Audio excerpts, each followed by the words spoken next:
আসসালামু আলাইকুম। কথা নাহিয়ান স্বাগত জানাচ্ছি এনটিভির দুপুরের খবরে। ক্রাউন সিমেন্ট শিরোনাম দেখছিলেন, এবার নিয়ে যাব পুরো খবরে। ত্রয়োদশ জাতীয় সংসদ নির্বাচন হবে অতীতের যে কোনো নির্বাচনের তুলনায় ঝুঁকিপূর্ণ এবং চ্যালেঞ্জিং বলে মন্তব্য করেছেন প্রধান নির্বাচন কমিশনার এএমএম নাসির উদ্দিন। রাজধানীতে নির্বাচন কমিশনের ৮০ জন কর্মকর্তাকে কোর প্রশিক্ষণ অনুষ্ঠানে আরেক কমিশনার জানিয়েছেন, এবার নির্বাচনে ১০০ কোটি টাকা সাশ্রয় হবে ভোট কেন্দ্রগুলো থেকে। নিয়ামুল আজিজ সাদেকের রিপোর্ট। নির্বাচনের কর্মপরিকল্পনা ঘোষণা সহ জাতীয় নির্বাচন আয়োজনের বেশিরভাগ কাজেই গুছিয়ে আনছে ইসি। তবে আইনশৃঙ্খলা পরিস্থিতি নিয়ে দুশ্চিন্তায় কমিশন। আগারগাঁওয়ে নির্বাচন প্রশিক্ষণ ইনস্টিটিউটে কমিশনার আনোয়ারুল ইসলাম কর্মকর্তাদের বলেন, প্রিজাইডিং অফিসার সহ নির্বাচন সংশ্লিষ্টদের নিরপেক্ষভাবে কাজ করতে কড়া বার্তা দিতে হবে। ত্রয়োদশ নির্বাচন, বাংলাদেশের ইতিহাসে যতগুলো নির্বাচন হয়েছে সবচেয়ে বেশি ঝুঁকিপূর্ণ হবে, এতে কোনো সন্দেহ নেই। ৫০,০০০ নির্বাচন প্রিজাইডিং অফিসার যদি আপনি সিলেক্ট করতে পারেন, তাকে যদি এই মেসেজটা দিতে পারেন যে নির্বাচনে কোনো দানাই ফানাই হবে না, এবং এটা দিতে হবে। একইভাবে তফসিল ঘোষণার পূর্বাপর সময়ে কৃত্রিম বুদ্ধিমত্তা, অপতথ্যের নেতিবাচক প্রভাব নিয়েও শঙ্কার কথা জানান প্রধান নির্বাচন কমিশনার। বলেন, নতুন নতুন চ্যালেঞ্জের মুখোমুখি হতে হচ্ছে এই নির্বাচনকে ঘিরে। I tell you, our bottom line is, এই কমিশনের বটম লাইন হচ্ছে প্রফেশনালিজম অ্যান্ড নিউট্রালিটি। নিত্য নতুন চ্যালেঞ্জ আমাদেরকে মোকাবেলা করতে হচ্ছে এখন। Law and order challenge was always there, it was a matter of degree, not of kind. এটা ডিগ্রি বেশ কম ছিল আর কি, এখন হয়তো একটু ডিগ্রিটা বেশি। Abuse of AI, abuse of social media, এটা তো ছিল না। এর আগে আরেক নির্বাচন কমিশনার বলেন, ভোট কেন্দ্রে প্রতি বুথে ভোটার সংখ্যা বাড়ানোর কারণে কর্মকর্তা সংখ্যা যেমন কমেছে, তেমনি খরচ সাশ্রয় হয়েছে ১০০ কোটি। প্রায় ৪৯,০০০-এর বেশি বুথের সংখ্যা কমানো হয়েছে। ৪৯,০০০ বুথ কমানো মানে হচ্ছে প্রায় ১.৫ লক্ষ নির্বাচন কর্মকর্তা কমানো হয়েছে, তথা প্রায় ১০০ কোটি টাকা খরচ বাঁচানো হয়েছে। বিতর্কিত নির্বাচন নিয়ে কথা বলি, তখন স্বভাবতই প্রশ্ন ওঠে, who was in the leadership role of those elections? কারা ছিল? কেউ দায়িত্ব নিতে চায় না।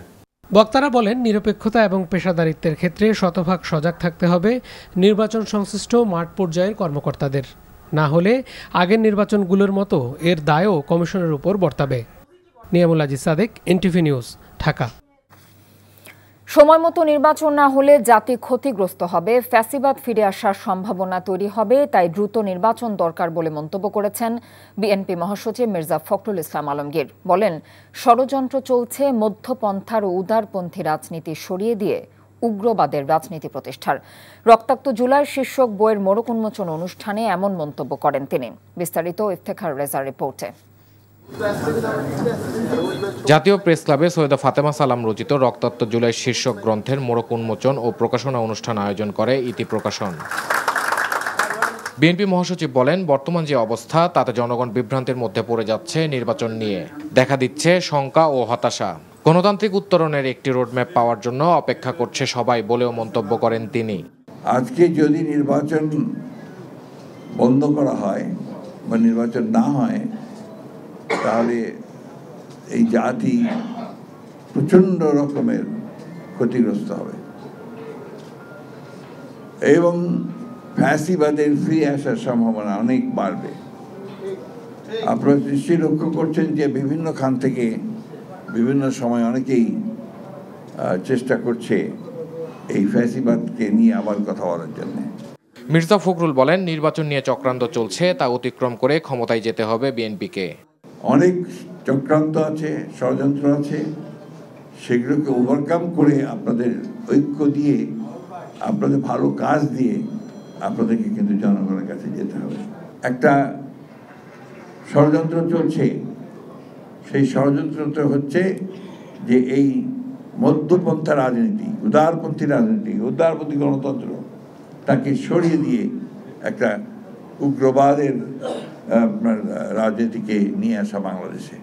শহীদ রাষ্ট্রপতি জিয়াউর রহমানের মাজারে ফিজিওথেরাপি অ্যাসোসিয়েশন অব বাংলাদেশের নবনির্বাচিত কমিটির শ্রদ্ধা নিবেদন ও দোয়া মাহফিল শেষে বিএনপির স্থায়ী কমিটির সদস্য জাহিদ হোসেন বলেন, জনগণের ভোটে নির্বাচিত সরকার আগামী দেশ গঠনে মানুষের প্রত্যাশা পূরণ করবে। Iftekhar Reza, NTV news, Dhaka. অন্তর্বর্তীকালীন সরকারের প্রধান উপদেষ্টা তার ওয়াদা ভঙ্গ করে সংস্কার ও বিচার শেষ না করেই তড়িঘড়ি নির্বাচনের রোডম্যাপ ঘোষণা করেছেন বলে অভিযোগ করেছেন জামায়াতে ইসলামীর নায়েবে আমির ডক্টর সৈয়দ আবদুল্লাহ মোহাম্মদ তাহের। সকালে কুমিল্লা সেন্ট্রাল মেডিকেল কলেজ মিলনায়তনে কুমিল্লার কালীবাজার ইউনিয়নে এক সমাবেশে প্রধান অতিথির বক্তব্যে তিনি এসব কথা বলেন। ডক্টর তাহের আরও বলেন, অন্তর্বর্তীকালীন সরকার কোন শক্তির কাছে মাথা নত করেছে তাই কোনো কিছুরই সিদ্ধান্ত নিতে পারছেন না তারা। চৌদ্দগ্রাম উপজেলা জামায়াতে আমির মাহফুজুর রহমান, কেন্দ্রীয় মজলিসের শুরা সদস্য আব্দুস সাত্তার এ সময় উপস্থিত ছিলেন।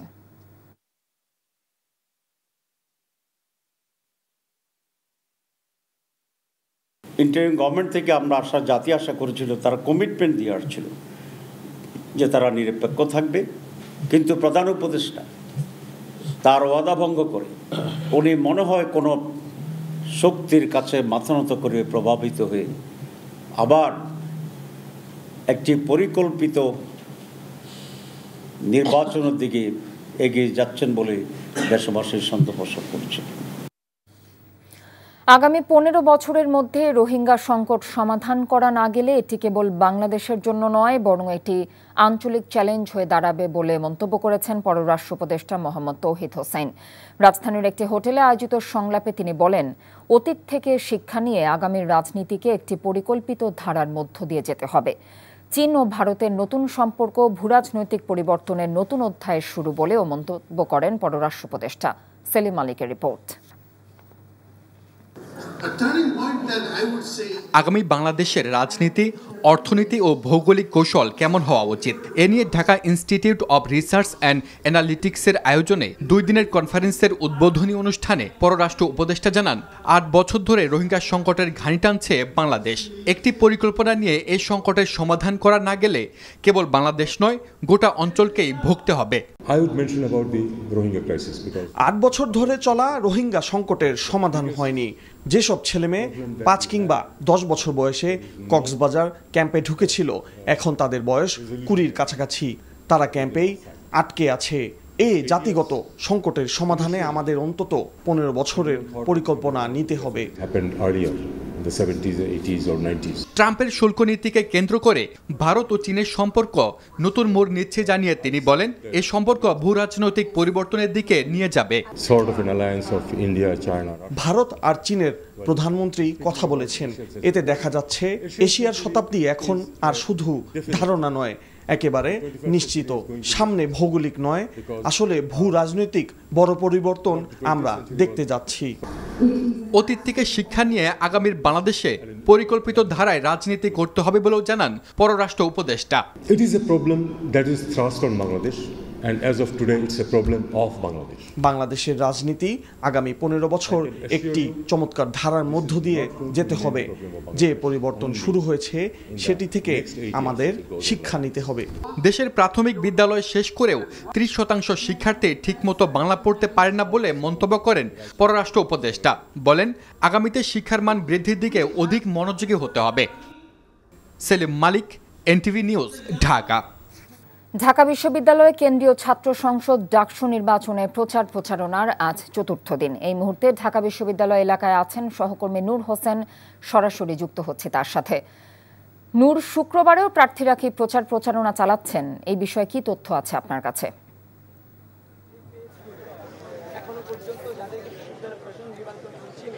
কথা ঢাকা বিশ্ববিদ্যালয় কেন্দ্রীয় ছাত্র সংসদ ডাকসু ও হল সংসদ নির্বাচনের যে ভোটের তারিখ সেটি ঘনিয়ে আসছে, আর মাত্র 10 দিন বাকি আছে।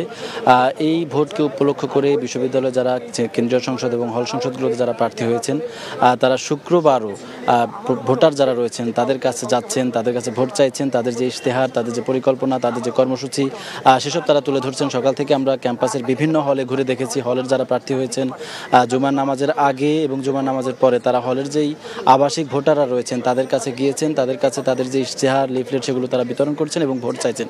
এবং একই সঙ্গে কেন্দ্রীয় সংসদে যারা বড় প্রার্থী হয়েছেন, কেন্দ্রীয় সংসদে যারা বড় যেই ছাত্রদল সমর্থিত প্যানেল রয়েছে, ছাত্র শিবির সমর্থিত প্যানেল রয়েছে, ছাত্র সংসদ সমর্থিত প্যানেল রয়েছেন, তাদের যে প্রার্থীরা রয়েছেন ভিপি, জিএস, এজিএস, তারা বিভিন্ন হলে তাদের জুমার নামাজ পড়েছেন এবং জুমার নামাজ পরবর্তী সময়ে শিক্ষার্থীদের সঙ্গে কথা বলেছেন, গণমাধ্যম কর্মীদের সঙ্গে কথা বলেছেন।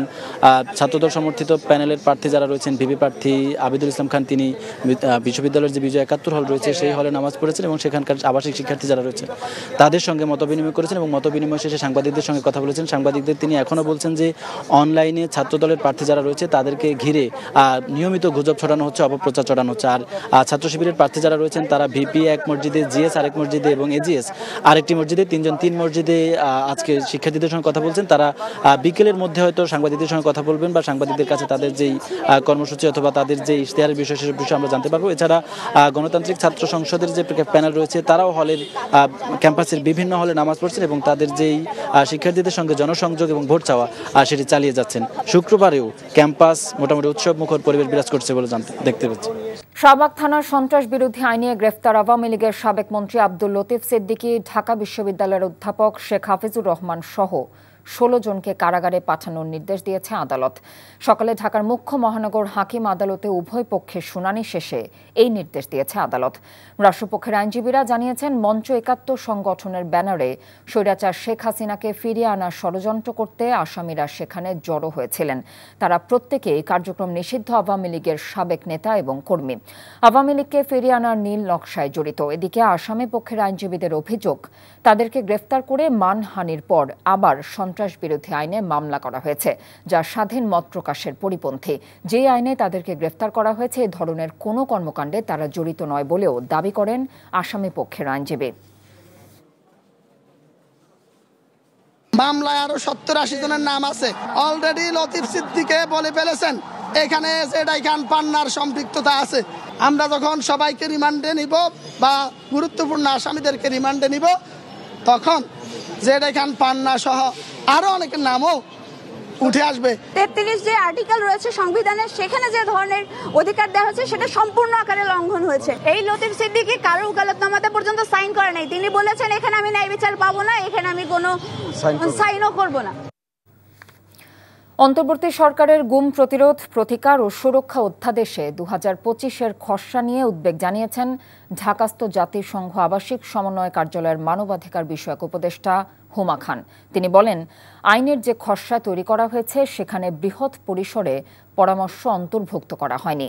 একই সাথে গুমের সাথে জড়িতদের বিরুদ্ধে শুধু বিভাগীয় ব্যবস্থা নেওয়ার বিধানও যথেষ্ট নয় বলে মন্তব্য করেন হুমা খান।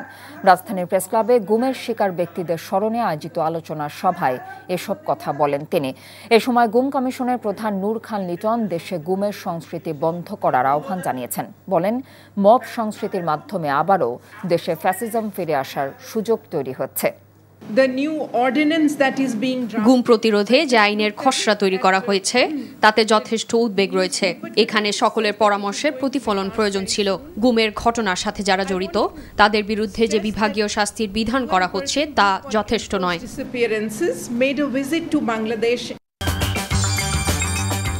এ ছিল এনটিভি দুপুরের খবরে। এই খবরের ভিডিও সহ আপডেট জানতে ভিজিট করুন এনটিভি অনলাইন www.ntvbd.com। এছাড়াও এনটিভি জনপ্রিয় সব অনুষ্ঠান এবং খবরের আপডেট জানতে ভিজিট করুন আমাদের ইউটিউব এবং ভেরিফাইড ফেসবুক পেজ। 5টা দেশের খবর দেখার আমন্ত্রণ রইল। এতক্ষণ সাথে থাকার জন্য ধন্যবাদ সবাইকে।